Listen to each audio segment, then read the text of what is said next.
In 2013, a female relative of Albert Perry, an African-American man from South Carolina, submitted a sample of his DNA to a company called Family Tree to trace family roots.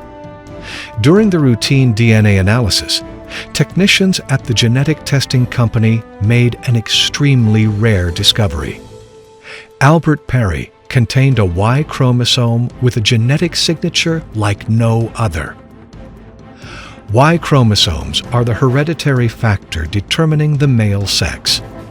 Albert Perry revealed that the most recent common ancestor for his lineage was roaming the earth about 338,000 years ago.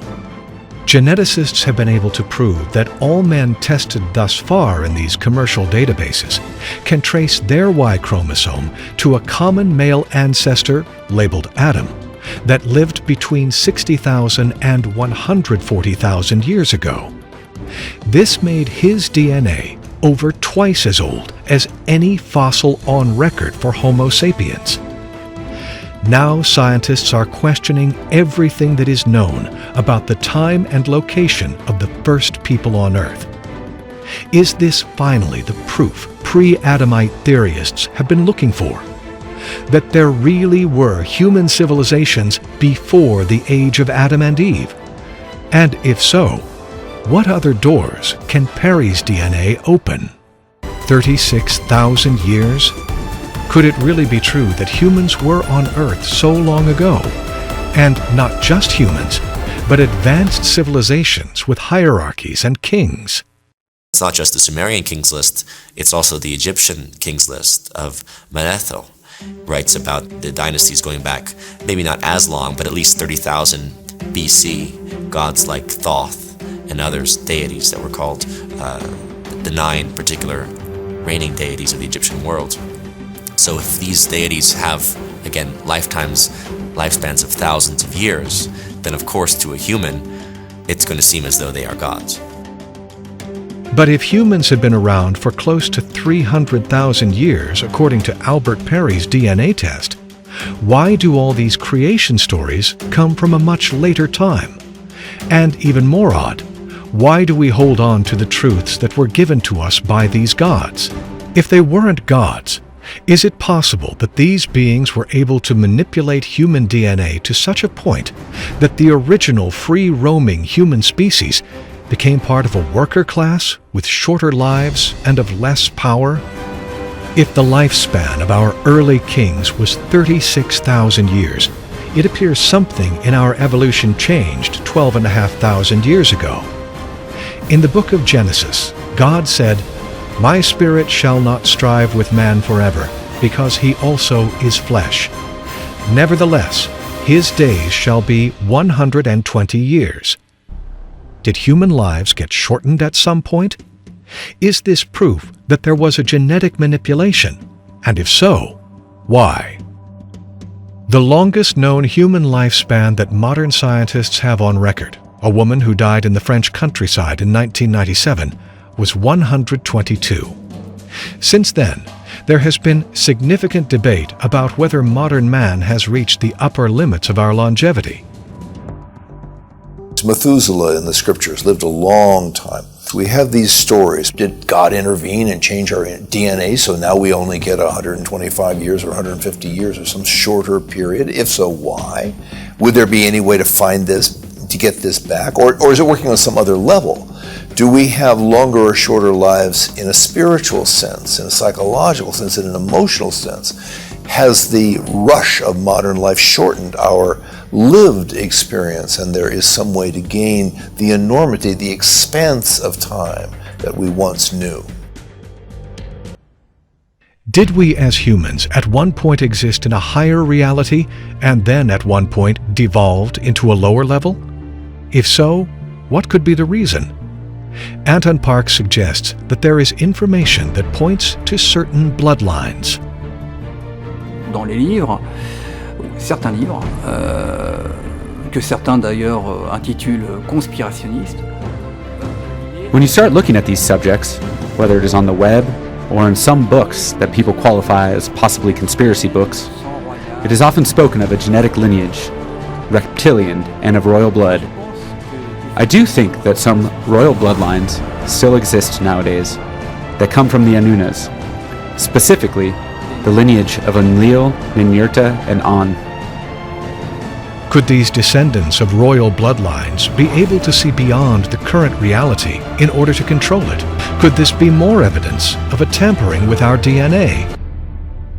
If this is more evidence of a manipulation, how does our DNA and an oath hold weight in our current reality? Anton Parks explains how his studies of several ancient texts reveal similar stories about humankind surrendering their will to Sumerian gods, but that in the end, we choose to kneel. Donc, moi je pense qu'on est toujours sous l'influence de ce serment que l'humanité... I think that we are still under the influence of the oath sworn by humanity in front of the gods and their chariot. At this particular point, humanity forbade itself from ever knowing freedom and from thinking freely. They more or less enslaved themselves. We can see that in general, human beings are quite submissive. When certain laws pass, nowadays, instead of saying that we don't agree, we first say yes. And if we find a couple of brave men who are ready to protest, in that case, things can get moving. But it can take decades or hundreds of years before anything happens. Slavery is a good example. Therefore, I think we are still under the oath that the human race swore to the Sumerian gods in front of their spaceship. I think that there are several ways of breaking this type of oath. First of all, by acknowledging it, by allowing oneself, and by saying it out loud. I am not anymore under the oath that was sworn to the Anunas. And this works for any oath. From the moment when you know you have sworn an oath in this life or in a previous one, you can actually liberate yourself, quite simply. Could it be possible to liberate ourselves from our restricted boundaries here on Earth? Could we evolve back into our original state? Could these ancient places hold the keys to evolving past the current system? If so, how old might the current system be? Are we, in the end, just acting out an embedded loop that runs like a play, where all that we know is based on Sumerian rule by imposing gods? If this is true, are we able and willing to break it and evolve? By setting up situations that are very challenging, where there's war, there's death, there's suffering, we're all presented with choices again and again in our life, and we choose. If you choose the negative, it just means you chose the negative. And when you die, you'll look back like, oh, I chose the negative. And next time you'll try to program yourself so that hopefully you become more and more positive. Could the clues and symbols depicted in ancient civilizations help us change the current game? Could we evolve from our current state and possibly live longer, like the gods of ancient times? For example, if the system that we reside in now is created to run on duality consciousness, that would be the choice between the positive and the negative, then could we break it with a unity consciousness, which is the understanding that one spirit moves through everything and there is no separation?